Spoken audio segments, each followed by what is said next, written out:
Pemirsa, Dinas Pertanahan dan Lingkungan Hidup Kabupaten Halmahera Timur, Hazron Gafur, dalam konferensi pers mengatakan bahwa proses awal atau tahapan umum mekanisme sidang AMDAL oleh PT Nusa Karya Arindo, PT NKA, telah melalui tahapan-tahapan sebagaimana prosedur standar nasional. Setelah bertahun-tahun beroperasi dengan menumpang dokumen AMDAL milik PT Aneka Tambang, PT Nusa Karya Arindo akhirnya berdiri di atas pijakan hukumnya sendiri. Proses sidang AMDAL yang dilakukan di Ballroom Hotel Grand Majang Rabu 10 Desember 2025, perusahaan tambang nikel asal Halmahera Timur itu resmi menetapkan dokumen AMDAL mandiri, sebuah langkah penting yang menjadi kesiapan perusahaan memasuki fase operasi baru. Kepala Dinas Pertanahan dan Lingkungan Hidup Halmahera Timur, Hazron Gafur, yang memimpin proses persidangan menyebut keputusan ini sebagai momentum penting karena dokumen AMDAL bukan sekedar persyaratan administratif, melainkan arah yang menentukan bagaimana sebuah perusahaan tambang menjaga lingkungan dan masyarakat di sekitarnya. Melalui sidang AMDAL itu, pemerintah menekankan pentingnya pengendalian dampak lingkungan,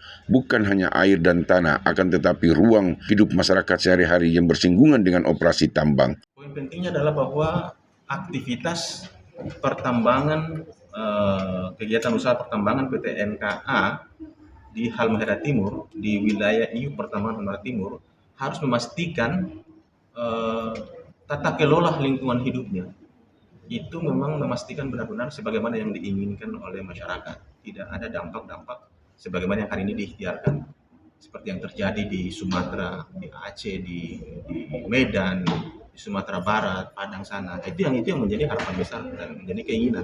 Sehingga dokumen AMDAL ini, kenapa kemudian ada ngotot untuk kemudian benar-benar dokumen ini betul-betul berkualitas, yang bisa memastikan kemudian kondisi seperti itu tidak terjadi ketika aktivitas kegiatan pertambangan di wilayah UNK itu akan nanti dilakukan. Tadi sedikit ada moto kita itu terkait dengan komitmen positifnya ke masyarakat.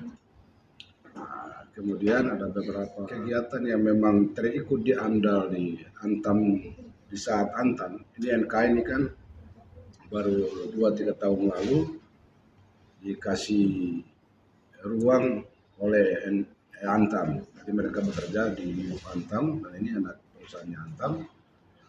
Dan tadi memang kita pertanyakan soal komitmen untuk pembangunan flyover.